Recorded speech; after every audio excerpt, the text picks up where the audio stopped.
Welcome back, everyone, for the Design at Large seminar. And as many of you know, for several decades, the theater and dance department has been at the center of a lot of design teaching, research, and practice here at UC San Diego. And so I'm really excited to have Tara Knight here today to share her work with us. Tara is a filmmaker, animator, and projection designer with a wonderfully diverse background. Usually I don't need speaker notes, but she's done so many different things that I needed to keep track of it. I'll share just a couple with you. So she worked on an Emmy award-winning video installation at the San Diego Museum of Art with 4 30-foot walls of video. On a very different medium, she was an animation assistant for Hedwig and the Angry Inch.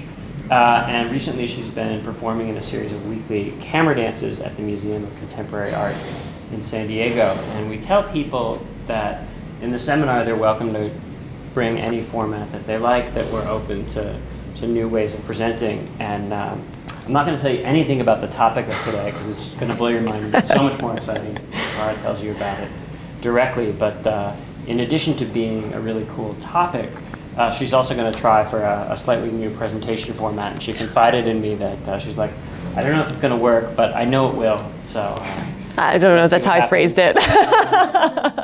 And please join me in welcoming Tara Knight. Hi, everyone. Hi.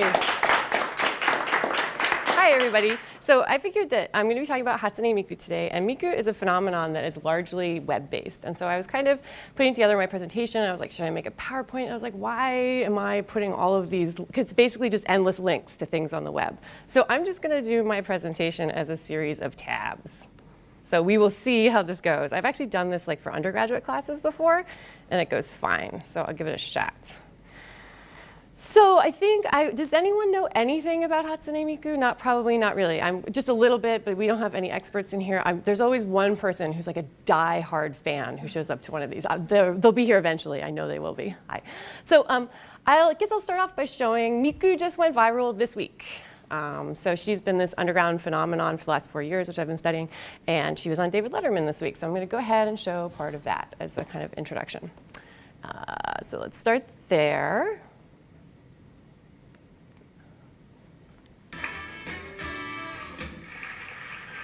All right, can you see that okay?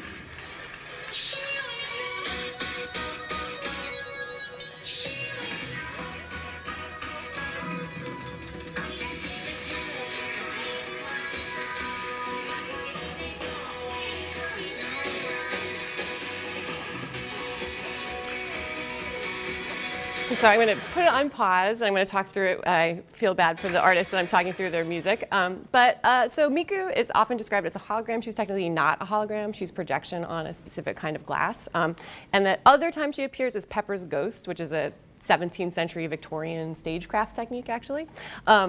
Here, I'm going to kind of skip ahead through the song to the end, to the interaction between Miku and David Letterman, because I think that that's a kind of a really interesting moment.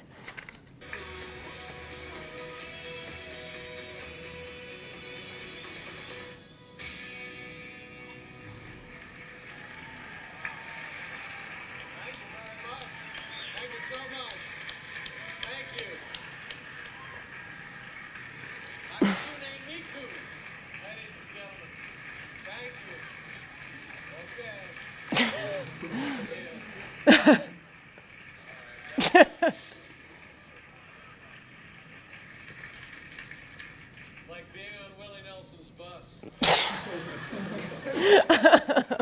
So being this like trippy, everything's kind of crazy reference, right? So Letterman has this kind of, I was there for the technical rehearsals. I've been on tour. I just got off tour with Miku yesterday. So I apologize. I'm a little bit overtired. So if I stop making sense, just be like, cut, stop, move on to the next topic. So he has this kind of practiced puzzlement. I mean, through the technical rehearsals, he knows actually all about Miku, but that's kind of the presentation in the West, particularly about Miku. So this in the last couple of weeks has gone viral. Who is Hatsune Miku? Jezebel. I went to a Hatsune Miku concert. It was fucking amazing. BuzzFeed has one of the better articles about Miku because you can tell which journalists actually did interviews about the subject matter before writing about it. Here we have the Wall Street Journal, right? That these kind of all these major. So CBS News has changed from, I wanted to show this. This is 2012? Yeah. This is an article from 2012. Yeah, here we are, November 2012. So the fakest pop star. And CBS News over 2 years has come around to saying newest virtual pop star. We've gone from fake to virtual.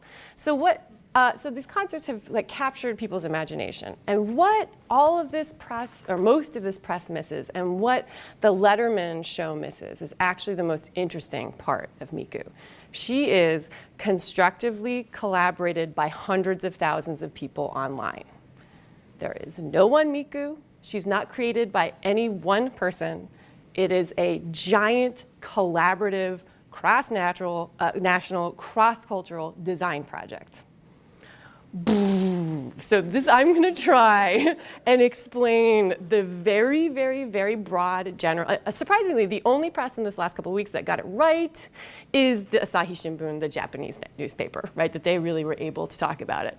So I'm going to try and give a very, very general overview, and then for about 20 minutes or so, and then we're going to move to Q&A, because everyone has questions about this, especially when they first hear about it, and that's actually much more productive. So I'm going to try, and I'm going to give this specifically for an American context. I do presentations, I've done some, in Japan and things like that. This is specifically an American context. Okay, so let's begin, shall we? Let me see if I can get, hello, where's my cursor? There you are. So at her most basic, Hatsune Miku is voice synthesizing software. What is voice? Oh, I forgot to introduce myself. Hi, I'm Tara Knight. I'm Associate Professor of Digital Media here at UCSD in the Theater and Dance Department, of course, right? Of course, where else would I be located on campus? I've been studying Miku for about 4 years. I've done hundreds of interviews with people all over the world about Miku. I just got off tour. During my day job, I teach undergrads how to use the pitch of their voice to control a video. Like if you're an opera singer, how to control a video using your voice, and other such things, technology, culture, et cetera, art. So, okay. At her most basic, we will return to some of my films that I've been making about Miku. So, this is my YouTube channel, yay. Okay, so at our most basic, Miku is voiced synthesizing software. It's software that you can download, and what it does, it's a large bank of phonemes. Phonemes are the smallest unit of human speech, like ha and lo and hello. And so you can string them together, hello everyone today, right? It allows you to string them together melodically using this voice that is Miku. Simple, right? Miku is one of many, so she's what's called a Vocaloid character. Vocaloid is the company developed by Yamaha, originally developed by complicated. Miku is a character voice, one of many character voices. So she's owned by Krypton Future Media.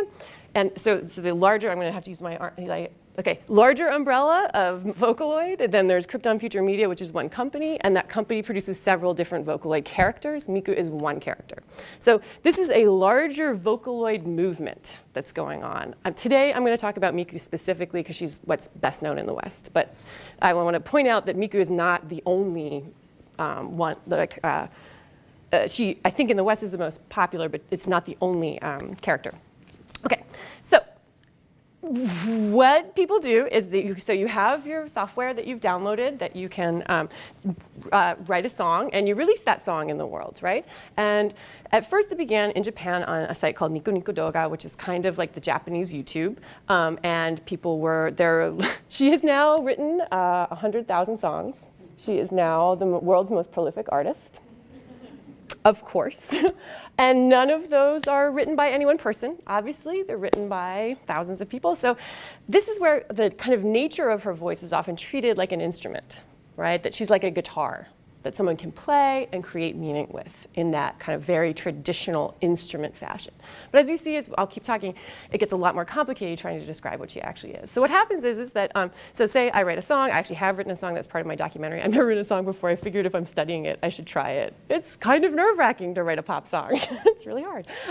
So you write your songs, and in Japan, if you kind of reach a certain level of popularity, you're you're a Vocaloid plus producer. It's a portmanteau, is that what it's called? Yeah, portmanteau of Vocaloid and producer, Vocaloid. So some of the more famous Vocaloid P's, P is a designation that you're assigned from your community, right? You don't just get that, like the community gives you it. And it's usually like a semi-derogatory nickname or like kind of like teasing you about something. So for example, in episode 4 of my documentary series, I interview a guy called K-Bra P, and K means hair and bra means bra. And like it's that his hair was so long that all his friends were like joking that he could like fashion it into a bra. Lo and behold, he becomes K-Bra P. Right? So that the names often have this whole subculture element to them, but then hit this mainstream international market, right? So here example is just a Tumblr of someone's like every week that they do they focus on a different P and kind of program their music, for example. It could be one of thousands. So Vocaloid Ps are known for how they tune Miku's voice. Again, in episode 4, which I don't think I have time to show, you guys can watch it online, the magic of the internet, you can watch it later. That it's actually, there was a debate even what verb to use to describe Miku's voice. Are you using Miku's voice? And people said, no, that's not quite right either. At first it was in Japanese, chokyosuru, like to tame, to like an animal, right? Like to tell an animal what to do. And then they realized, well, maybe that's kind of insulting to Miku, right? That she has this like international following. Like, so the more slightly accepted verb now is to tune her voice. I think that's mainly what's being used in English, is to tune her voice. So say for example, one Vocaloid P tunes her voice to be very, very naturalistic and human sounding. And then another P might make it extremely, electronic sounding. And so that there's a whole spectrum, and you can recognize different Ps by how they tune Miku's voice. So she's both one voice and then thousands of voices, right? And this will be a recurring theme, that it's simultaneously one and millions as this large collaborative design project. Okay, so how did they get to the point? I want to copyright. The copyright is treated like a guitar. I write a song with a guitar, I can release it, I own the copyright to it, right? Like Led Zeppelin doesn't get sued by the guitar manufacturer for like rights to the songs they wrote on that Gibson or whatever they used, right? But the decision to keep this character flexible for everyone is where in the design process and in conceiving of her is where it begins to radically change how people relate to Miku. Okay. So I want to show one of my films. I'll go ahead and show it. And it'll be, what is this? And if you look for songs, look, 14 million results for Hatsune Miku song under video, right? Probably not all of those are Hatsune Miku songs, a lot of them, but that's a lot, right? So I want to show, this is Mikumentary. This is the first episode in my series, which tries to look at how people think of her as everyone's voice. So I'm just going to go ahead and show it, because the film does a better job than I could describe it, which is why I made a film.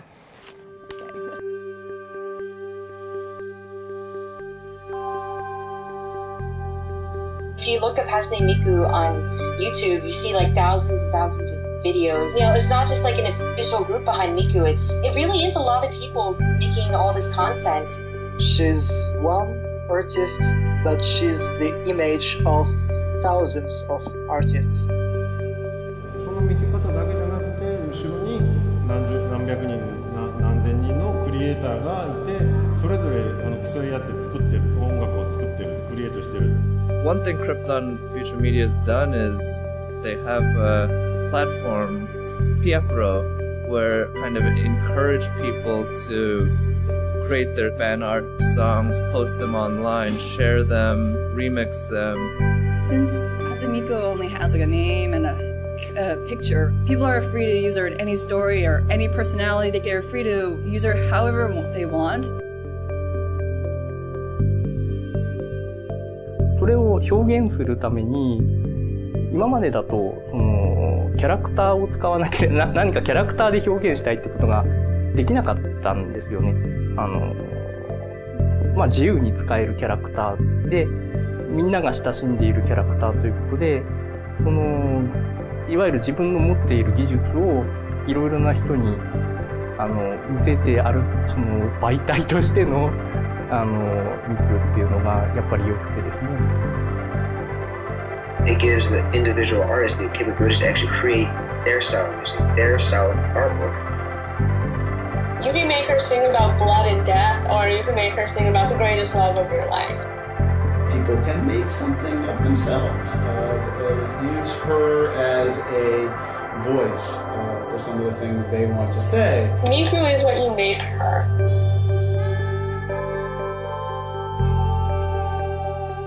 私の場合は宇宙が好きですよということで勝手に初音ミクも宇宙が好きだっていう設定をしてるんですよ。だけれども違う人もいてですね、初音ミクはすごくこうそうですね、例えばその悲しい歌を作る人もいるし、こう楽しい歌を作る人もいるし、いろんなこう曲が出ていますよね。それはその人ごとにこう違う設定をしている。はい。だからそれ自分なりにその感情を初音ミクに投影しているっていうのがあります。But I guess Miku represents something like everyone's creativity. An icon of like a huge group of people working together. She's just everybody's voice.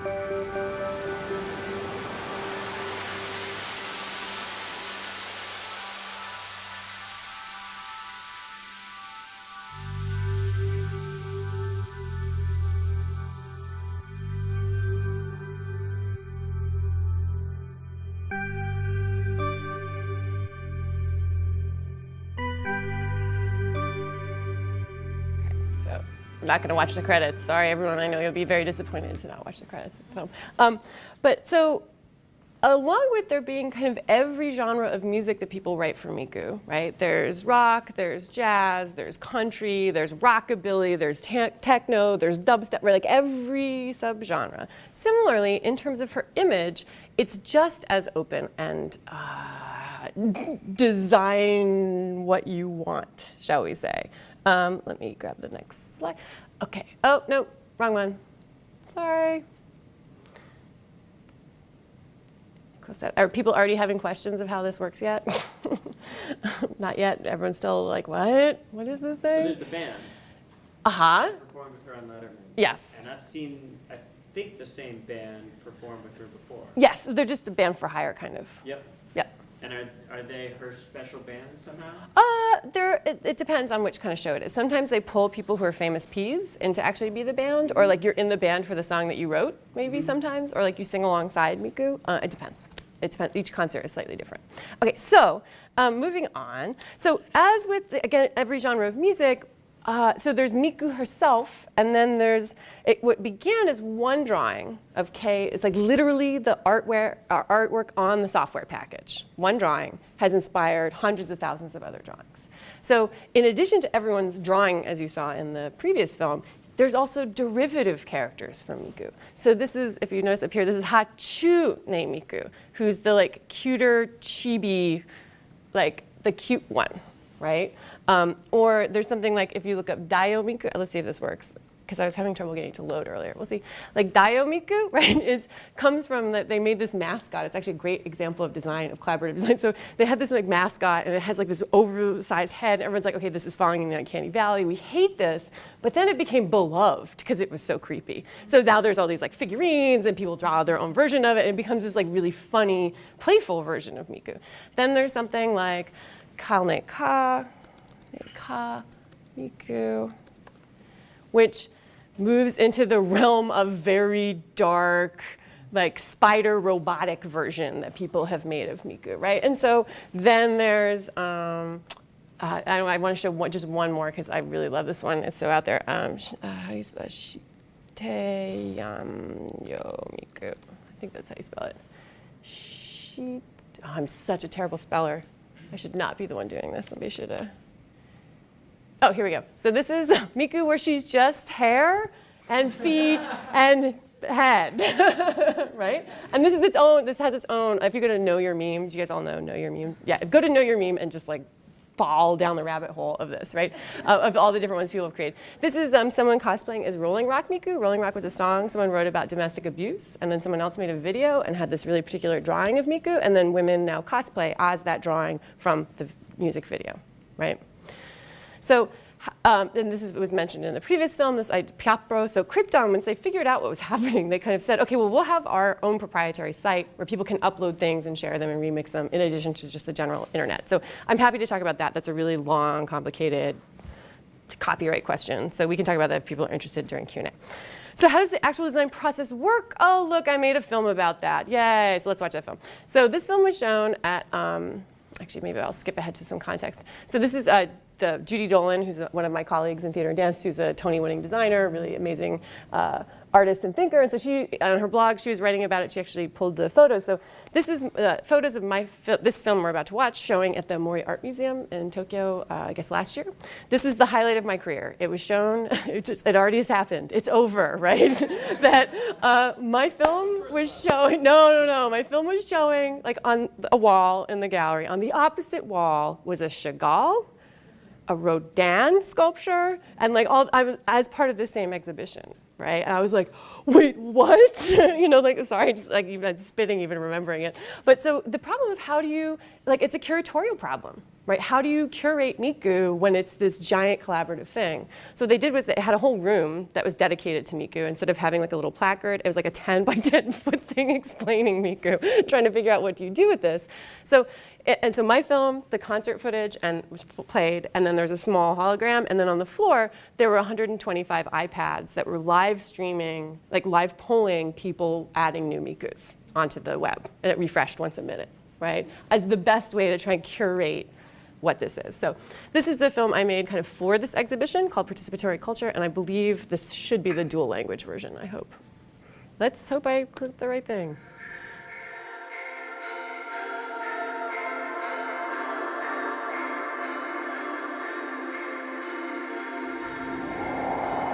You have just like viewing and uploading videos, and then the recirculation of videos, whether it's a producer just uploaded a song, and then another artist wanted to make a music video for that song, and then maybe fan art evolves from those music videos. 僕は職業で音楽を作っているわけではなくて、もともとビジネスマンなんですね。音楽はあくまでもホビー。だからそういうホビーの部分でそういう評価をもらえたっていうのがで言っても一般人なのに I am not a musician but それがやっぱりすごくびっくりして嬉しい。And people are going to concerts, people are putting on their own concerts, fan conventions, and then of course like karaoke is a very important part of how it's been circulated recently. That I guess translates back online, so you have things like videos being re-uploaded with lyrics or utate mita. There's a utate mita, and they'll sing a cover of it, like they'll just sing the song and they'll record themselves and they'll upload it on, YouTube or Niku Niku Doga. ニコニコ動画に上がっている踊ってみたっていうジャンルがあるんですけど、その初音ミクの曲に合わせて踊っている振付師の方がいらっしゃって、それを真似て踊ったりとか、あと絵を少し描いたりもします。And then there's people who draw PVs, promotional videos for the songs, and there's people who do enso shitemita, which is perform the songs on musical instruments or do rearrangements. But it's like a very interesting like flux and flow and intermeshing of all practices, and it really just comes down to individuals doing things together, and then it propagates out into this really interesting phenomenon. みんな言ってるんですけど、アイコンですよね。アイコンであったり、そのハブですね。だからシンボルですね。アイドルというシンボルもありますけども、いろんなアート、例えばイラストもそうです、動画もそうです。そういうのも全部つなげるそのハブになるものっていうふうに話はできるかなと思います。If we were to say Hatsune Miku is participatory culture, maybe it's the zeitgeist, maybe it's just the way people think. I think this world works because you can participate, and it gives you a sense of meaningful participation, that it offers real dramatic uses of this new technology.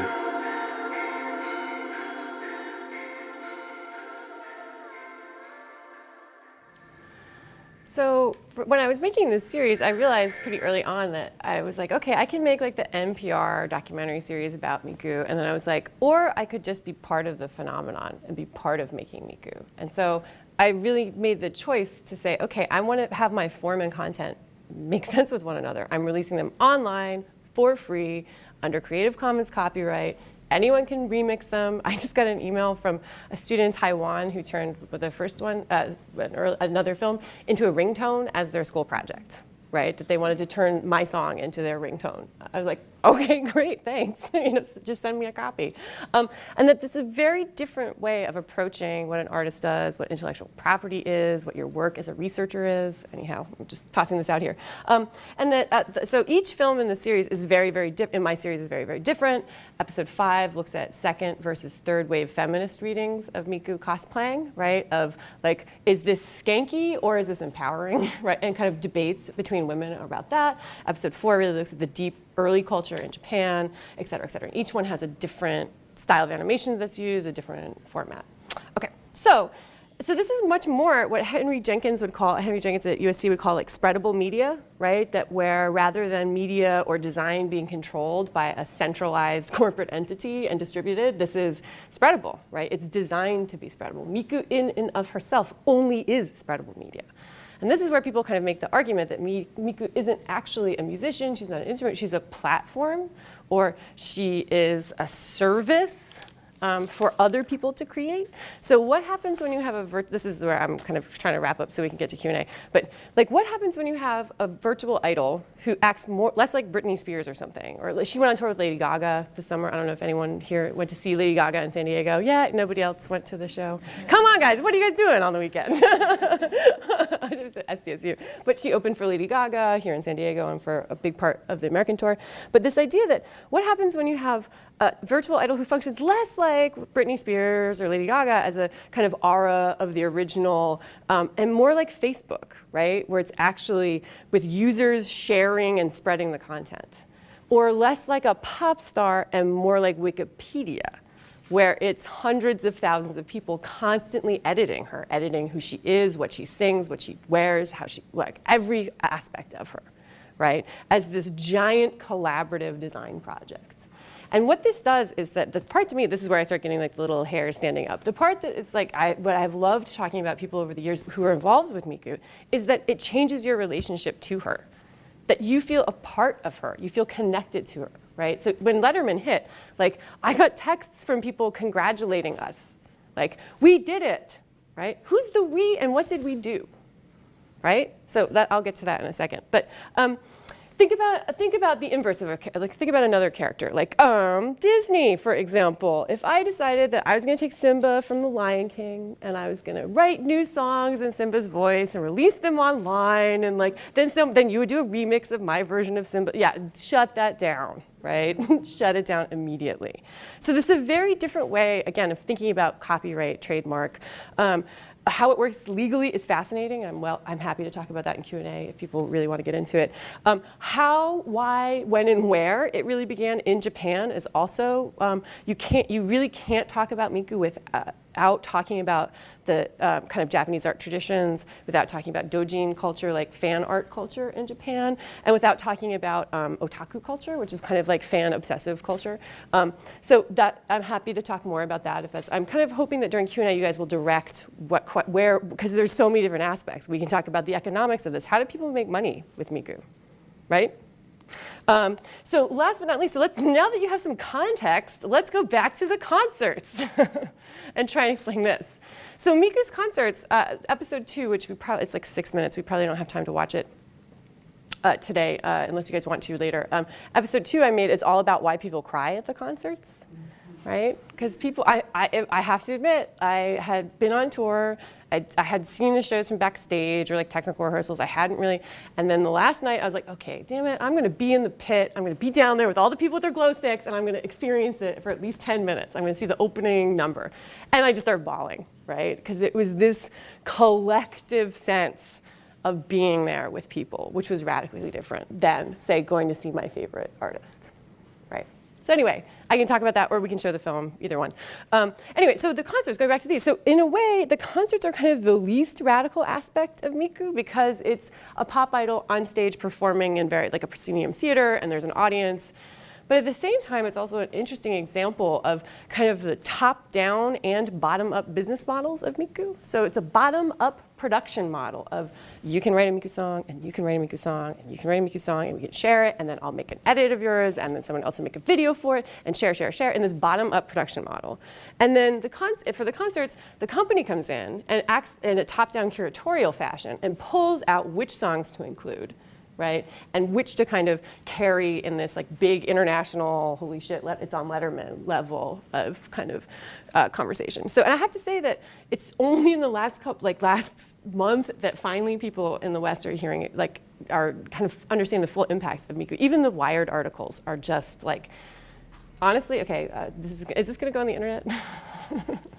Shit, okay, maybe I'll say it off the record later when I don't have my mic on, about the kind of vaguely racist articles from Wired and other places, right? So anyhow, so the concerts here are this really interesting mix of bottom-up production and top-down curation, which is what company functions like that? Or what else?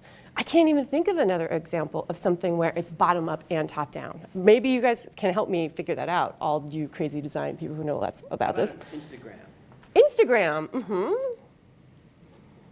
In that it wouldn't be interesting unless people created the content. Yes. And it's end user creativity.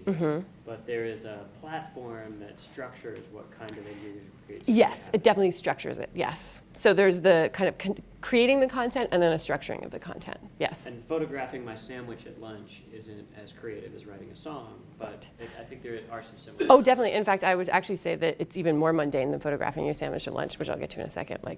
So bottom up, top down concerts, exemplar of that, yeah. Okay, moving on. So kind of looking at Miku now, I would say it's kind of like punk or something like that. That punk started for really, really specific social, cultural, economic reasons in a very, very, very sub, really, really specific part of the world, and then kind of has gone massive. I would say that Miku and Vocaloid culture may do a similar thing, of start in the sub thing, but have some elements that people are interested in that will continue it growing. I think the concerts, like a year from now, nobody's gonna give a shit about holograms in concerts anymore. We can talk about Tupac and like how the Tupac hologram is similar to related to this or not really. And then we can talk about that later if you guys want.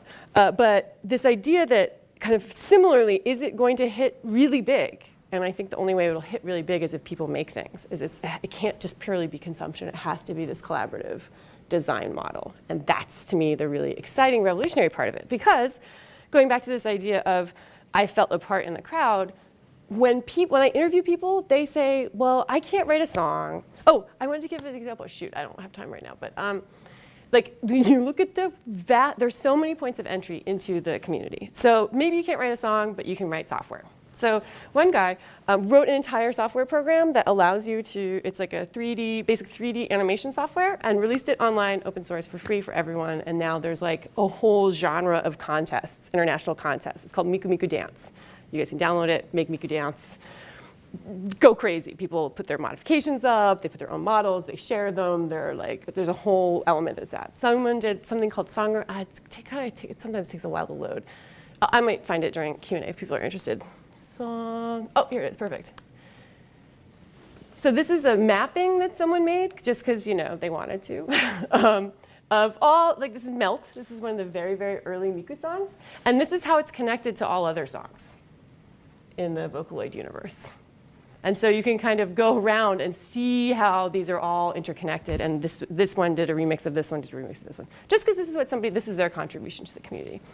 Something like Voca Room. This is something, again, I feature in episode 2 in Japan, which is about people in Japan getting together and just talking about Miku, like at a bar, right? And talking about like a fandom the way they would. But then the Ps also come to that there's a real potential for the P is actually was the one serving everybody beer. Like he's the bartender for a couple hours, right? That it's not, here I am, I'm the idol, I'm the like Mick Jagger, kiss the ring, buy a t-shirt, right? Or something like, it's just endless. Miku Monday, which this is a weekly American event that you can go and head to the sync room. And this is an ongoing, I'm going to put it on pause just for a second because it gets really loud. It gets really loud, really fast. So you log in and you can like, it just so happens there are like, 6 people online right now. And this is the playlist they've created. Hang on, let me pull down a little bit more. Of 217 songs that are just kind of running. And you can join in and make requests. And it's like an ongoing, and then the countdown clock is for, the day when everybody really comes on and there's like 50 people that they all kind of get together once a week online. Right? Because they're the one person in Omaha who's into Miku, right?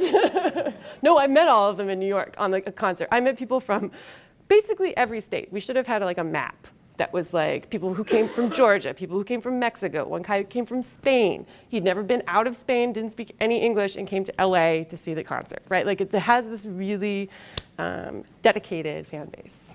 That's why the Letterman thing went viral. I mean, Letterman guests get like, a couple thousand views. It's like hitting 2 million.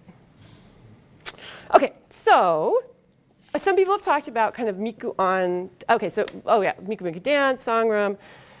The example of a leak, I might give that during the talk back if people, So here's the most radical part to me about Miku, right? The Instagram, the like mundane, like I'm taking a photo of my salad and I'm putting it online. And like maybe like my mom likes my salad or something, right? But nobody else really gives a shit about my salad. Right? That's what happens, right? Like it's so mundane, but it's kind of beautiful, but mundane. That the most radical part is that people feel a connection to Miku the way they don't feel, say, necessarily with Lady Gaga, or it's a different kind of relationship. Because the folks on Miku Monday, when I met them in New York, they were like, we did it, right? We were part of this. That commenting, sharing, spreading, translating is considered part of making Miku, because she doesn't have any other existence, right? So you can be someone who writes a song, you can be someone who writes some software, you can be someone who like designs the new logo that gets picked up and on all the t-shirts, or you can just participate by sharing, doing what you can. And people have this really meaningful sense of participation through Miku. Okay, Q&A, shall we commence? Yes. Yeah, like, so when you were talking about the verbs that we choose Mm-hmm. to use when talking about Miku, like all of my feminist red alert alarms went off. Even like no matter what gender was describing Miku, they were all saying things like she's a tool, we use her. She's like this vessel, right? Yes. She's like this feminine object that. And I mean, like so I know there's other Vocaloids Mm-hmm. based on what you were saying, and I mean, have you looked at the differences between male Vocaloids and female Vocaloids? Yes. Anything different between the way people describe them? I feel like I could speak more comfortably about the American audience in that. The Japanese kind of gender with Miku is, I wouldn't feel publicly okay talking about that in terms of like, I just don't know enough, right? But the American fan base, I feel like I could really talk about. So the last couple, again, on tour, I saw a lot of crossplay. Crossplay is when you cross your gender in performance, right? A lot of men crossplay as Miku, like hundreds, right? And then also the opposite way, that for the male characters, there are a lot of women dressed as the male characters. Actually, the majority of them, the male characters, were women dressed as the male characters. That the kind of there's a very fast, easy read on Miku that, oh, she's young, she's a pop star, it's gross, this is this like some sort of weird hentai, like jerk off material, right? She's anything you can make her be. Sorry, I'm a Frank person. I grew up in a, sorry. Yay, I just said jerk off now, I've said it twice. But the idea that there's a very quick, easy read, which is like, this is disgusting, objectification of women, right? But then when you actually start talking to the fans about what they get out of it, it's actually hearing this is kind of the second versus third wave, or second versus post-feminist critique a little bit. They find it really empowering, right? They feel like they can express themselves in a way. They can maybe express their sexuality in a way. They can maybe express their leadership abilities in a way. They can express something that otherwise they cannot, right? Or that they are made visible or rendered visible in a way that otherwise they are not. And that's very different from the kind of second wave feminist, young lady, go home, put some clothes on, right? Wow, okay, that's a terrible summary of second wave feminism, but like, you guys know what I mean, right? I'm using some shortcuts here because there's so many moving parts.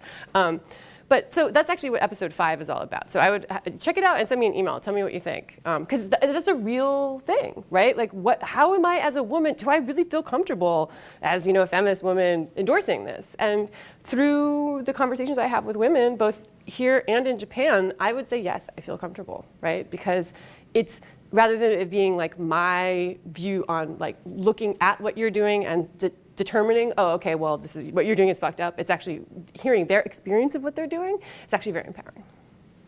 Yeah, does that answer your question? Yeah. Sort of, yeah. It's it just keeps like, and then there's like the feminist part, there's the economics part, there's the copyright part, there's the, yeah.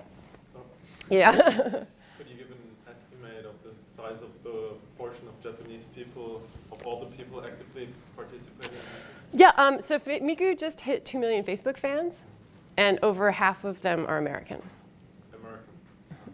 In part because that speaks a lot about who uses Facebook in general, that like Facebook isn't nearly as popular in Japan. But there's at least 1 million people in America who are fans of Miku. Does that make sense? So, do you think there's more in Japan or less? More than 1 million? Well, Japan, I would say like anyone, the rule of thumb I would say right now is anyone under 25 in Japan knows who Miku is. Right, that she's on like batteries and car commercials, and there's a certain like cultural presence that she has. It's kind of like, it's not Hello Kitty level, right? But it's certainly, people know who she is. And people in Japan think this shit is weird too, right? That it's not that it's somehow, again, that this is a way in which a lot of the kind of problematic stereotypes about Japanese culture, about kind of technocratic culture, et cetera, get woven into the narrative of Miku, which it may not actually have anything to do with it, that people in Japan find, like, why are you going to a hologram concert? What's up with that? That it's not this kind of naturalized, oh, of course, all those Japanese people do weird things, the way a lot of Western media portrays it. Yeah. Did that answer your question? Yes. Yeah, I wanted to ask about, you made a lot of emphasis about how this is unique and radical. Mm-hmm. And I just wanted to ask about your opinion on the differences maybe between things like fandom, which you mentioned, or and you kind of gave the, I know, Flipment and Shortcut, example of if you tried to publish a CD of Simba, that would be shut down. But there are huge, remixing, fanfic writing, lots of culture. And I'm just curious, like, where do you see differences, similarities? Yes, I think that Miku is the first thing that or maybe not the first thing, but something from the ground up was designed this way.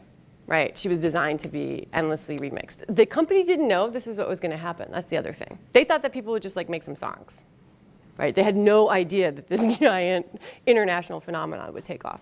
That in a way, unlike like slash novels, something like that. Like, do you guys know anything about slash novels? Like in Star Trek fan fiction. Okay, so like slash novels are like K/S, like Kirk/Spock is like the, writing that they're lovers on the planet, and this is a kind of way to write in queer text and queer, and kind of highlight kind of aspects that may be missing or that may be latent in the predominant text. So like that tradition of what's called doujin, D-O-U-J-I-N, doujin shi is like the things that are made.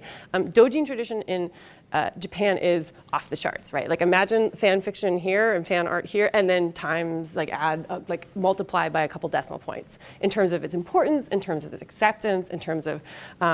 So I think that part of it, again, is that it's no mistake that it was Japan, right? There already is this rich cultural tradition of this happening. I think that she's kind of the first, unlike Simba, where I can take Simba and like use Simba and like do some crazy remix of Simba. Simba always refers back to the original Simba. Right? It's always like a referent back to the original. With Miku, she is already that remix culture, right? Some people have described her as remix culture. Like that's the best way to describe her. Not as an idol, not as an instrument. There's no canon. What's interesting, there is now a rising canon Miku. An emerging canon, yes. And that's often what's played at the concerts is the canon, yeah. At the official concerts. Fans throw their own concerts, but these are like the official ones that have all the money. Yeah. It's so interesting, because there are people who do this kind of thing when it really is set up to be so controlled by a corporate entity, and these kinds of stories spin off and become their own sub-canons. People cosplay as these like very popular, exactly. Totally like some other character in Frozen that's not. Yes. Exactly. I wonder where it's going to go. Yeah. Well, let me try this. Let me give this as an example, Miku and her leek. So Miku is associated with a vegetable, like a green onion or a leek, right? Of course, logically. The way this came about was that several years ago, in like 2008, someone took a traditional Finnish song and made a vocal and used Miku's voice to sing this traditional Finnish song. And in it, Miku has this like leek that she's spinning, because it's like a nonsense song. It's like a really cute song. So this Finnish song goes via Japan, then a whole bunch of people in like Indonesia and other places are performing it, right? This is like weird kind of cross-cultural exchange. But from that, people said, okay, wait, Miku, the leek is so cute, we want Run with the Leek, right? And so that's why the glow sticks at the concerts are green, because it's a green leek, right? Or like, hang on, and made leek glow stick. I have this like in my, let's see if we can find. Oh yeah, here we go. So a whole bunch of, some of the fans I met in New York, a lot of them I met before, but one guy who I hadn't actually met before, he came up to me and he handed me a homemade leek that he had like fashioned together out of several other ones, and he was just handing them out to people so that they could have them too, right? So it goes from this Japanese artist taking a Finnish tune via Indonesia back to the leek, gets picked up to a glow stick that's a corporate, like, okay, this is now official thing, and then someone hacks it and does their own like version of it. This is, from the beginning, this is how Miku is designed to be. Yeah. Yeah. So, I mean, there's kind of this economic disparity. Yamaha is making money from these concerts. Mm-hmm. Lady Gaga paid thousands of dollars to do that. Uh-huh. Millions of people producing content that aren't winning anything. Maybe you get a few cents for your UTEP. Mm-hmm. Mm-hmm. So I'm wondering if there's any like backlash from those millions of people, like, or are people just so happy to be a part of it that they don't care that there's this disparity? What does that look like? Right. Well, that's the same kind of like Marxist materialist like Facebook critique, right? Like, why am I providing all this content while you guys become billionaires, right? I'm in San Francisco right now. For the next 6 months, I'm on sabbatical, and I'm like, what the fuck is going on here, people, right? Like, so that yes, right. This is a real concern, and it's a concern that a lot of people have. So there's kind of Yamaha isn't actually making a ton of money off of it. Yamaha produces Vocaloid. Actually, no one's making a ton of money off of it, which is the interesting thing. Because so much of it is remix culture. And Krypton, who owns Miku and owns the copyright and trademark to Miku, they license her to companies, right, to use officially like Toyota or Lady Gaga, right? They license Miku to Lady Gaga.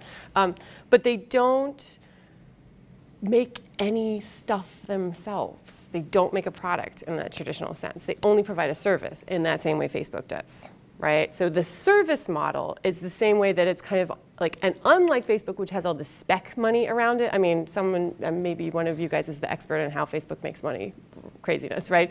But it's not, and so the kind of profiting off of one's individual labor. So I'm going back to the leak example. So the person who first uploaded the leak video didn't make any money from that. Like, nobody paid them to say, like, okay, now leek is now officially part of the canon of Miku, right? Like, she is like, really, I mean, it's thousands and thousands of that, right? Like, Miku has a leek, right? So, of course, right? But that, I would say, I have not interviewed that fan. In fact, I've debated interviewing that fan as an example of, I suspect that the idea that hundreds of thousands of people like make stuff from your small contribution is the point, right? That is the thing that has certainly been true in Japan. As it spreads internationally, and especially in America, where there's like the desire to monetize everything, right? Like that, we'll see what happens there, right? Yes, I'm sure they will, right? So that's the argument for why it's not an economic exchange, right? It's all the other kind of cultural cachet or feeling like you're contributing to something larger, et cetera. But actually, what is the difference between licensing it to Toyota or to a private songwriter? So this is the difference between, this is a good point. This is going to the copyright trademark part of it. So her voice is treated entirely like an instrument. Anyone can write any song and fully profit from that song. So if I write a song using Miku's voice and 1 million people buy my CD because people buy CDs, then I receive all the money from that. Her likeness, her image, however, for licensing purposes is not that open, free, you can do whatever you want. So something like, I just had a really good example in my head. Okay, so they will license Miku to something like, here I'll do Miku Toyota. Is she on iTunes? Oh yeah, there's like hundreds and hundreds and hundreds of songs on iTunes that people have made, yeah. So they did this like big ad campaign with Toyota and it totally backfired.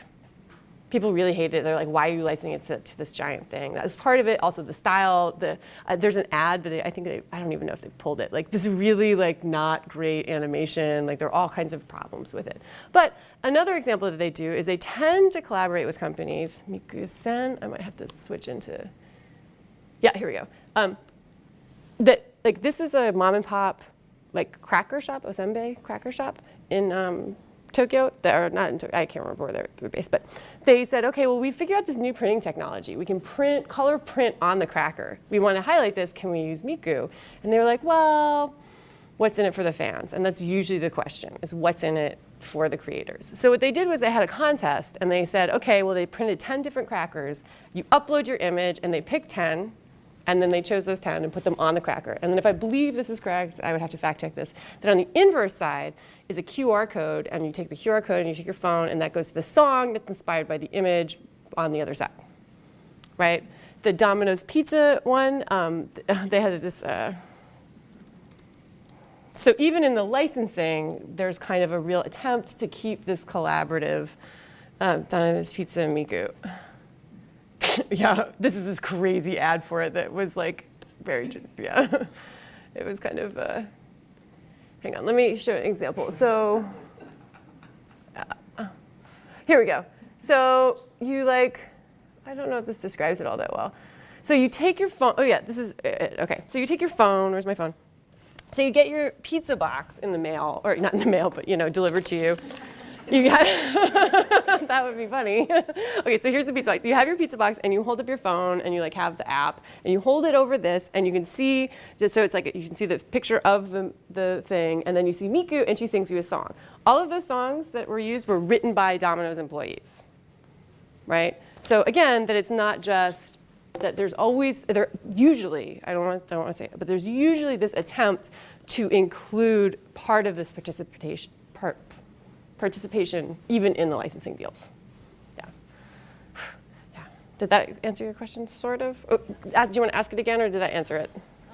Yeah, but about another question. Yes, yes. People try to project their other medium, like make their dance in a special way, or even talk. Can't you talk? Oh yeah, I mean, think of it this way. Can you make conversation? Well, again, it's like anything else, like interactive media. You can make anything interact with anything else, right, in a way. But I would say that think about a violin. You can make a violin talk, right? Like, but it will have that melodic quality. So she does talk, and she can say, you know, hello, everyone. You can write her to say, like, hi, everyone. I listened to Tara's presentation about me. You can write that. I could have written that for this. That's fine. But this idea that she has, like, I remember when I was this is a couple years ago when I was at one of the concerts in Tokyo, a French reporter was asking me about it, and I was trying to explain, he really wanted to interview Miku. And I was like, there's no Miku to interview in that really traditional way. And he was like, okay, well, maybe someone could write an interview and then like have her say it. And I was like, but that's not really how it works, right? That sense of a single set self is not how this world works, right? That it really is designed to be this a voice that you can use, a voice that you can feature. Feature is usually in English, like that's how it would be like Tara Knight featuring Miku, Hatsune Miku. So they totally pull that from like hip hop culture, right? It's like totally featuring, it's not a lot of featuring. And that's in Japan too. So it'll be Kebura P featuring Hatsune Miku, yeah. But what keeps people from doing that? What keeps people from like setting up an interview and just typing what she should say? Potentially nothing. That's where the crowd would probably come in and be like, what are you doing? Yeah, okay. Right? So that's so the only limit is actually what other people think. I don't know. Actually, technically, I think if it were like on TV, there's probably some sort of licensing problem of like, you're misleading who, you know, I don't know. It involves international trademark law, which is not really my specialty. But that said, I think if that went on the internet, the fans would be like, well, what's up with this? Like, you're missing the point. Yeah. That would be my guess. Yeah. Yeah. So when you go to a concert, are the songs that she's singing, are they being generated by the people in the audience? Live. No, they are not live. So No. these are like top-down songs that have been selected from Yes. Yes. If we go back to Miku Monday, like I'm guessing that at any given time, like one of these was a song. So that when you said that she's interacting with Dave Letterman, is that wasn't sort of like... That was, it was video playback. It was video playback. Okay. Yeah. So the technology does exist to make her be interactive, right? That's not really all that hard at this point. I think it's more that why would we want it to be interactive? Does that make sense? Because again, this was a similar problem. Like a lot of the fans were like, and a lot of people were critical of the Letterman performance because there wasn't like a context-giving interview, right? Like a sit-down interview, like being like, oh, and by the way, let's try and explain Miku, right? Like this isn't just a concert, it's all these other things that took me the last hour to explain. So part of it is that most musical guests don't get an interview. That's one part. But part of it is that who would be that person to do the interview? Because if it was like the CEO of Krypton, who's the company that owns Miku, right? Well, that people would say like, oh, so this one Japanese guy makes this like weird cartoon thing, and that's not what it is. If it were, say, the head of global marketing, who's a Japanese woman who speaks English fluently, oh, and it would have to have a translator. If it was a Japanese American woman who speaks English fluently, Japanese woman who speaks English fluently, who's the head of global marketing, like people already mistake her for Miku. They think that she is Miku, that Miku's like her puppet or something. Right? Or that she's like the woman behind it. Or if you have me as like an academic who studies this, who knows the world really well, why is this crazy white lady talking about this Japanese hologram, right? That who is the person who would talk, again, the format is to narrow it down to one person. And similarly, the kind of to narrow it down to one interview or to narrow it down to one kind of interactivity with, you and I are having a talk. I programmed Miku to like respond back to your questions and she can have talk back. Like that is kind of missing the point in a way. It's narrowing it. So then when the top-down people come and choose songs that will be played at the concert, do they go through all of these thousands of websites that people have posted up? Like this one would be on GitHub? Yeah, I would say that, yes, so I think that the songs that are chosen for the concerts tend to be, not all, tend to be things that are submitted via Piapro. This is their, so we have like shoot, I don't know, do you want me to translate this? It doesn't matter, it's the idea. So this is a Miku song called Calling You, and that here we can listen to it right now. So, and you can have your illustrations that you upload of Miku, et cetera, et cetera. So it tends to be things that they pull from their proprietary site.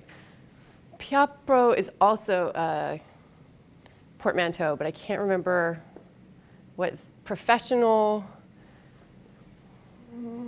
something like collaboration, but that doesn't make any sense. Something that means something like that. I can't think of it right now. Did that answer your question? Like, so it tends to be things, and they also, in addition to having this, they also have an actual music label, which is a very, very small part of their business. And that's where they just kind of say, like, when somebody goes super viral, they say, hey, do you want to come be on our label, and we'll help promote you, and you'll get, and you'll get a licensing fee. It's a much more traditional music model. Yeah.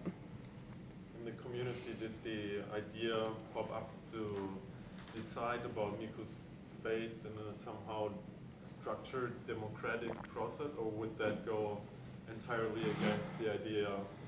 That is a very good question. Is there a Miku court? Is there a Miku vote? Yeah.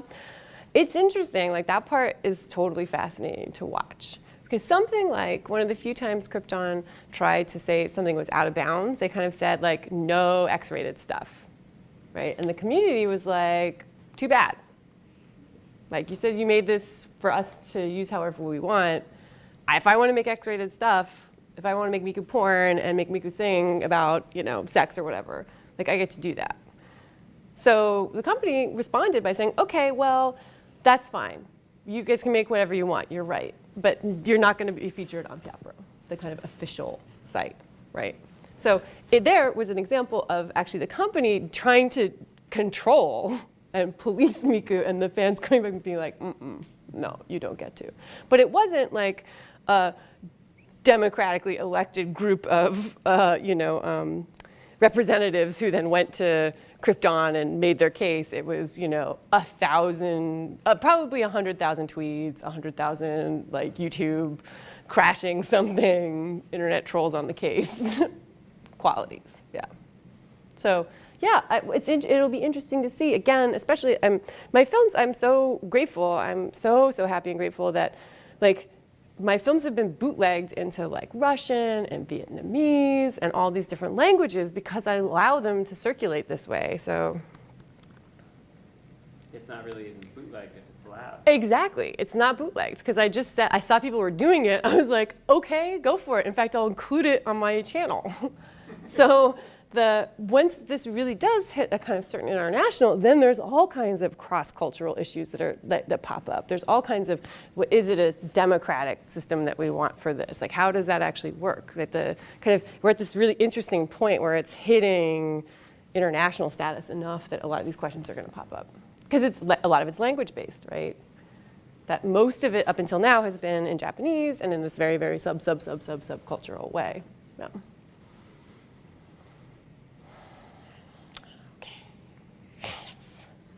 Mind-blowing. The thing that sort of interests me is the principles behind something like this and where it might go next. I mean, the thing that sort of blows my mind in the same way that Wikipedia blew my mind is that if someone had said that I'm going to design a language, design an encyclopedia and people are going to edit it and you just go, yeah, sure.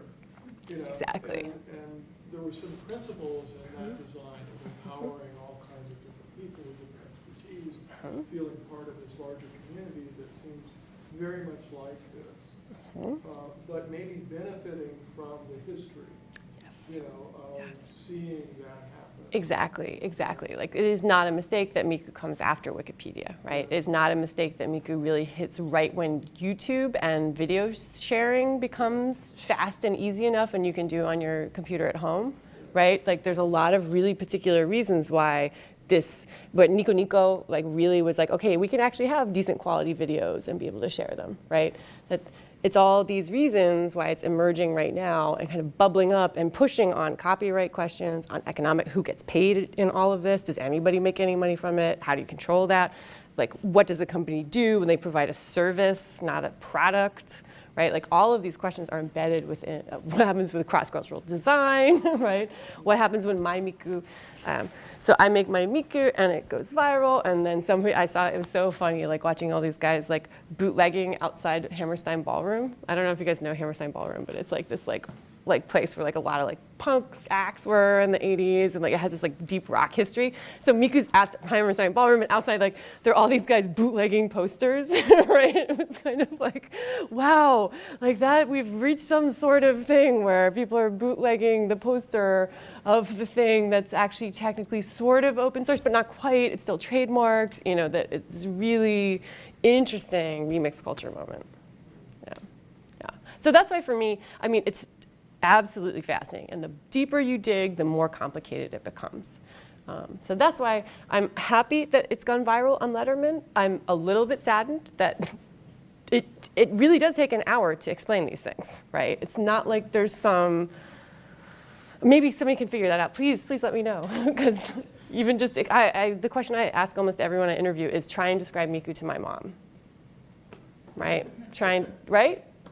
And it's funny because my mom is actually super tech savvy and like loves Miku and is like a fan on Facebook, and she'll send me stuff because I don't read I'm never on Facebook. She's like, Tara, why aren't you on your Facebook page? Miku's doing all this cool stuff. Mom. So any other questions people have? It's a little bit much to take, I know. Yeah. Does it apply to stuff you guys are doing and thinking about and learning? That's another question I have. That as an artist, it certainly does, right? As someone whose profession is design and designing things and thinking about building systems for other people to use. It's like, wait, what? This is this whole other potential model. This whole thing of designing things at scale that most of us just can't get our heads around. No. No, like even as an artist, I mean, I make like weird avant-garde films that like me and my 10 friends see, right? And so to have like, I upload a video and it's like the view count goes up immediately. Like I can watch it just tick up just because of the scale of it, of Miku's popularity. There's that, and then there's something else I was gonna say about scale. Wow, that's enough, yeah. Any other questions? Is this relevant to you guys at all? Like, is it help in terms of thinking? I don't know what all your backgrounds are. One of the ways that I think, you know, like, I work with Scott, and so we do all of this, you know, online learning kind of stuff. And there's a real, you know, and it's a real huge dialogue about authority and where does it come from, and like, who gets to subvert it or not, and is it, you know, some people decide that certain kind of subversions of authority are okay. Or okay, some are not, yes. Although, you know, like, yes. is it really open source, you know, like, if it's sort of a trademark kind of open source, you know, I think that all of those questions are happening in entertainment, and they're also, at least, you know, for me, In teaching. in the education world, is definitely happening. I would love to teach like a giant online course about Miku and like just embrace the spirit of Miku in a giant course. So if someone can help me do that, because I'm like, I don't know what that looks like, but. In you know, really small, like I think about dance, I love to dance, and I'm part of like social, not professional in any way, social dance communities that are very like bottom up. People organize these kinds of things, and I know, you know, certainly for like all kinds of urban dance stuff, YouTube has been phenomenal for sharing it all over the world, and like, and now, you know, a lot of these people get like featured on TV shows, things like that, where previously, you know, they really came from. Yes, where it's like, yeah. Exactly. This is Undote Mita, which is people dancing Miku's dances and then uploading them online and sharing them with one another. Yeah, that's a whole subgenre of learning the dance and uploading it. I have one other tiny point of connection, which is just that, you know, it's so interesting to see all of this huge corporate and economic emphasis on, like, how can we use big data and do, like, analytics to figure out what's going to be popular and what's going to be profitable. And this is, like, all of this work happening, you know, for you, this huge base is curating already what's popular, which is not a new concept. You know, we've been talking about memes for a long time, but like, you know, it's still a problem we haven't solved. And it's on the scale, maybe it's not a problem we haven't solved, it's a question we haven't like asked in the right way, right ways. I want to know, like, do we just put a ton of educational material out there, and instead of saying Harvard is the best, you know, we let everybody into the same ballgame and let the best. Yes, well that is, yeah, that is, it's the questioning of expertise, the same way Wikipedia questioned it. This is when like I start showing this to a lot of artists. Everyone's like, well, that's nice, but they make that kind of like non-professional stuff, right? Like this is a bunch of people and they're like bathrobe making artwork, right? And to me, I'm like, oh, right, this is hitting on the, I'm the expert artist. I'm the expert designer. Why are you getting to do this? That's my job. The same way the like encyclopedia folks had that pushback, right? So I think that there's actually a very interesting possibility in terms of, yeah. It might, I would love it if it redefined the role of the artist, right? Rather than being this like romantic vision of, oh, my unique self, I'm so great and so awesome, and full romanticism, I'm an artist and I'm beyond what everyone else thinks, right? Like it's, when you say it like that, it's such a like old-fashioned sounding thing, but we really do believe it still, right? That I'm the special unique thing unlike no one else in the world. But that has then, like, I don't know if any of you guys read Charles Taylor and kind of talking about authenticity and kind of the culture of authenticity. And I don't know if anyone reads that philosopher. He's based out of McGill. Yeah, you had another question. Yeah, I had a question along those lines. Like, I was wondering how much of the content is really, truly original, and of the original content, is that kind of looked at the same way by fans? Like, presumably, if you're doing a remix of something else, you're like more part of the community almost because you're adding to the base. And you're, like, yes. So maybe another way of saying that is that while there are different ways into the fandom, right, that I can just click or share or like or comment, that if someone else were to write a song, they're kind of like, whoa, you wrote a song, like that's awesome, right? That there is still that kind of sort of hierarchical sense. But is anyone on Imager, any of those kind of things, right? Like original Imager, okay. This is my, beware, ready for the time suck. You will never have your life back. So this is where memes begin. So this is just it just compiles the most viral images of the day. And you can scroll through them. But like in the imager community, someone who posts OC, original content, is kind of viewed, like if you just repost it and don't say you're reposting it, it's like, come on, like you're stealing something. I think there's something similar to that, that in Japan, there's a real, like this is the part I also hope spreads. There's a real importance to attribution. So if I do a remix of your thing, I make it perfectly clear. This was the original work, here's a link to the original work, here's their name, here's the blah, blah, blah. That it's really, there's about attribution. Or that if you do like, pretty much any American pop song has a Vocaloid cover that someone has written that, you know, I don't know, I don't follow American pop music well enough, but what's a really big pop song that everyone knows? Whitney Houston, I Will Always Love You. I'm sure there's at least 15 different Vocaloid Whitney Houston covers of Whitney Houston songs. So, and there it will be very clearly marked, this is a cover. Or this is what's called a PV, a promotional video. Yeah.